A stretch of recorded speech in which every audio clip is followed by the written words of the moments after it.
उंगलियों पर कुछ पोर होते हैं। आइए इसके बाद हम कुछ और रेखाओं के बारे में जानते हैं। दोस्तों, जैसा कि आपको मैंने पिछले वीडियो में बताया, जीवन रेखा, भाग्य रेखा, मस्तिष्क रेखा, हृदय रेखा, स्वास्थ्य रेखा और भी हाथ में कई प्रकार की रेखाएं होती हैं। तो एक जो सबसे इम्पॉर्टेंट रेखा हाथ में होती है वो होती है सूर्य की रेखा, जिसे हम लाइन ऑफ अपोलो कहते हैं। मैंने आपको बताया था पिछले वीडियो में कि ये सूर्य की उंगली होती है। एक रेखा यहाँ हृदय रेखा से चल के ये लगभग सूर्य की उंगली के बेस तक पहुंचती है। इस रेखा को हम सूर्य रेखा कहते हैं। ये सभी हाथों में नहीं पाई जाती है, लेकिन जिन हाथों में ये रेखा पाई जाती है वो बहुत ही भाग्यशाली होते हैं। ये बेसिकली आपके फेम के बारे में बताती है। ये बताती है कि आप जीवन में कितना पैसा या धन इकट्ठा कर पाएंगे। इस रेखा से इस बारे में जानकारी मिलती है। दोस्तों, एक रेखा चंद्र पर्वत से निकलते हुए हथेली के बीच से घूमते हुए बुध की उंगली के नीचे तक जाती है। इस रेखा को हम इंट्यूशन लाइन कहते हैं। यूजुअली ये बहुत ही रेयर रेखा है, हर एक हाथ में ये नहीं होती। जिन हाथों में ये रेखा होती है उन लोगों को भविष्य में होने वाली घटनाओं के बारे में पहले ही पता चल जाता है, लेकिन ये बहुत रेयर लाइन है। लेकिन मुझे सभी रेखाओं के बारे में बताना है, तो इसलिए मैं आपको इसके बारे में भी बता रहा हूँ। दोस्तों, जो अगली रेखा आती है वो हमारी सबसे छोटी उंगली के नीचे शुरू होती है। आप अपना हाथ इस तरह से करके देखेंगे तो ये रेखा यहाँ पे होती है लगभग। ये बेसिकली विवाह रेखा होती है। इससे आपके विवाह के बारे में हमें पता चलता है। हृदय रेखा से और उंगली के बेस तक के इस एरिया को लगभग 60 वर्ष की आयु काउंट किया जाता है। तो जो विवाह रेखा हथेली के इस भाग में जिस भाग में होती है उस हिसाब से हमारे विवाह की आयु निर्धारित होती है। जैसे किसी व्यक्ति के हृदय रेखा के बिल्कुल पास में एक ये रेखा होगी तो उसका विवाह 24-25 साल की उम्र में हो जाता है। अगर जो ये रेखा थोड़ी सी और ऊपर होती है, जैसा इस में आप देख रहे हैं, तो लगभग 30 से 32 की उम्र में विवाह होता है। और अगर जो रेखा इससे भी ऊपर होती है तो कभी कभी ये विवाह 40 वर्ष की उम्र में भी होता देखा गया है। तो इस तरह से हम जान पाते हैं कि किस आदमी का विवाह किस आयु में हो सकता है। लेकिन कई बार ऐसा भी होता है कि विवाह रेखा एक की बजाय 2 या 3 होती है, लेकिन इससे हमें ये बताना बहुत मुश्किल है कि उस व्यक्ति के 2 विवाह होंगे या 3 विवाह होंगे। यूजुअली ये होता है कि एक विवाह रेखा जो होती है वो विवाह की होती है, बाकी जो विवाह रेखा होती हैं वो प्रेम संबंधों की होती है। कई कई व्यक्तियों के विवाह रेखा बहुत सारी होती हैं, और अगर जो रेखाएं बहुत डार्क है तो इससे ये पता लगता है कि विवाह के बाद भी उन लोगों के संबंध रह सकते हैं, लेकिन ये पूरी हथेली के विश्लेषण के बाद ही पता चल सकता है। अभी धीरे धीरे आप इसके बारे में जानेंगे। फिर आइए, मैंने आपको बताया था कि हथेली पर कुछ पोर होते हैं। सबसे पहले अंगूठे के बारे में जानते हैं। अंगूठे पर 3 पोर होते हैं, पहला, दूसरा, तीसरा। ये जो पहला पोर होता है इससे हम किसी व्यक्ति की विल पावर या इच्छा शक्ति के बारे में पता लगाते हैं कि उसकी विल पावर कैसी है। ये हिस्सा जितना मोटा, जितना सुदृढ़ और जितना स्पष्ट होगा उस व्यक्ति में विल पावर उतनी अधिक होती है। दोस्तों, दूसरा जो पोर होता है जिसे हम फ्लैंज कहते हैं, ये आपके लॉजिक को डिनोट करता है। जिस व्यक्ति के हाथ में ये हिस्सा अच्छा, मोटा और लंबा होता है उस व्यक्ति की लॉजिकल रीजनिंग बहुत अच्छी होती है। इसके बाद आ जाते हैं तीसरे पोर पे। तीसरे पोर से उस व्यक्ति के लव एंड रोमांस के बारे में पता लगता है। इन पोर्स के कंपैरिजन से पता लग जाता है कि उस व्यक्ति की विल पावर अच्छी है, ये वो व्यक्ति कितना लॉजिकल है और वो कितना रोमांटिक या उसे प्रेम में कितना सफलता मिलने वाली है।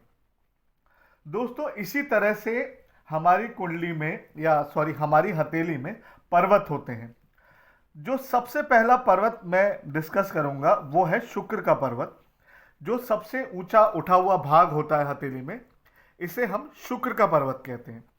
ये शुक्र का पर्वत है। ज्योतिष शास्त्र में शुक्र को प्रेम, सेक्स, शादी और लग्जरी का कारक कहा गया है। जिस व्यक्ति की हथेली में या दोनों हथेलियों में ये भाग बहुत अच्छे से उभरा हुआ होता है और जीवन रेखा अच्छे से इसे घेरते हुए नीचे मणिबंध तक पहुंचती है, उस व्यक्ति के जीवन में प्रेम का, लग्जरी का बहुत अच्छा योग बनता है। दोस्तों फिर आ जाते हैं हम सेकंड पर्वत पे। ये बेसिकली माउंट ऑफ जुपिटर होता है या हम इसे गुरु का पर्वत भी कहते हैं। इस पर्वत की मोटाई को देखकर या इस पर्वत की ऊंचाई को देखकर हम पता लगाते हैं कि उस व्यक्ति में गुरु पर्वत कैसा है। गुरु बेसिकली हमारी कुंडली में भी और हथेली में हमारे संस्कार का ग्रह होता है, हमारी एजुकेशन का ग्रह होता है, हमारी नैतिकता का ग्रह होता है। जिन लोगों की कुंडली में या हथेली में गुरु अच्छा होता है वो लोग कोई अनैतिक काम कभी नहीं करते। वो हमेशा ईश्वर से डरते हैं और गलत काम करने की कभी सोचते भी नहीं हैं। अगर आपकी हथेली में ये पर्वत ठीक से उठा हुआ है तो इसका मतलब आपका गुरु जो है बहुत अच्छा है। अक्सर ऐसा देखा जाता है जिनका गुरु पर्वत ढंग से उभरा हुआ है और इस पे ज़्यादा लाइनें नहीं हैं, ऐसे व्यक्तियों के जीवन में शिक्षा बहुत अच्छी होती है। ऐसे लोग बहुत ज़्यादा मैनेजमेंट के कुशल होते हैं। ऐसे लोग अक्सर अध्यापन के या टीचिंग के व्यवसाय में, व्यवसाय नहीं कहना चाहिए, टीचिंग में पाए जाते हैं। जो अगला पर्वत है इसे हम शनि पर्वत कहते हैं, जो मध्यमा के नीचे होता है। शनि बेसिकली मेहनत का ग्रह है। जिन लोगों की कुंडली में शनि अच्छा होता है वो लोग बहुत मेहनती होते हैं। शनि न्याय का भी कारक है।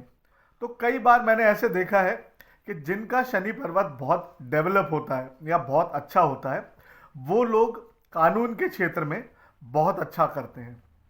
कई बार तो वो जज या उससे भी ऊपर की पदों तक पहुंचते हैं। उसके बाद आ जाते हैं तीसरी उंगली के नीचे, ये सूर्य पर्वत होता है। सूर्य पर्वत जो है बेसिकली, सूर्य हमारी आत्मा का कारक है। इस पर्वत में अगर मोटाई है, ये अच्छे से डेवलप है, तो ऐसे इंसान में कलात्मक गुण बहुत ज़्यादा भरे होते हैं। ऐसा इंसान जीवन में बहुत ख्याति को प्राप्त करता है। अगर जो ये पर्वत पूरी तरह से डेवलप है, डेवलप का मतलब है कि पूरी तरह से उभरा हुआ है, इस पे बहुत ज़्यादा काट पीट नहीं है और ये स्पष्ट रूप से हथेली में दिखाई दे रहा है और दोनों हाथों में, तो इसका मतलब यह है कि आपका सूर्य बहुत मजबूत है। आपको जीवन में बहुत प्रसिद्धि मिलेगी। इसके बाद आ जाते हैं आपकी सबसे छोटी उंगली के नीचे, ये बुध का पर्वत है। अगर किसी व्यक्ति की हथेली में बुध का पर्वत बहुत ज़्यादा डेवलप है, बहुत सुंदर दिखाई देता है, इस पे बहुत ज़्यादा काट पीट नहीं है, ऐसे लोग व्यापार के क्षेत्र में बहुत उन्नति करते हैं। अगर जो इनकी हथेली में व्यापार रेखा भी बहुत अच्छी है और बुध पर्वत भी बहुत डेवलप है, तो ऐसे लोग जीवन में व्यापार में बहुत उन्नति तक पहुंचते हैं। उसके बाद आ जाते हैं चंद्र पर्वत पर। दोस्तों मैंने बताया था कि हथेली का ये हिस्सा जो बाहर की तरफ निकला होता है या इस हिस्से को हम चंद्र पर्वत कहते हैं। इस पर एक आड़ी लाइन होती है इस तरह से। जिस व्यक्ति के ये लाइन होती है उस व्यक्ति को जीवन में विदेश जाने के बार बार मौके मिलते हैं।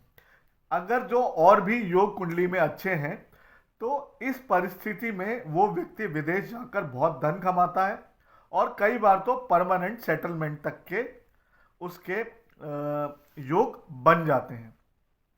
दोस्तों इसी तरह से मैं आपको कुंडली के बारे में और भी जानकारियां देता रहूंगा। प्लीज़ मेरे वीडियो को पूरा देखिए और अगर जो आपको वीडियो अच्छे लग रहे हैं तो लाइक शेयर और सब्सक्राइब करना ना भूलें।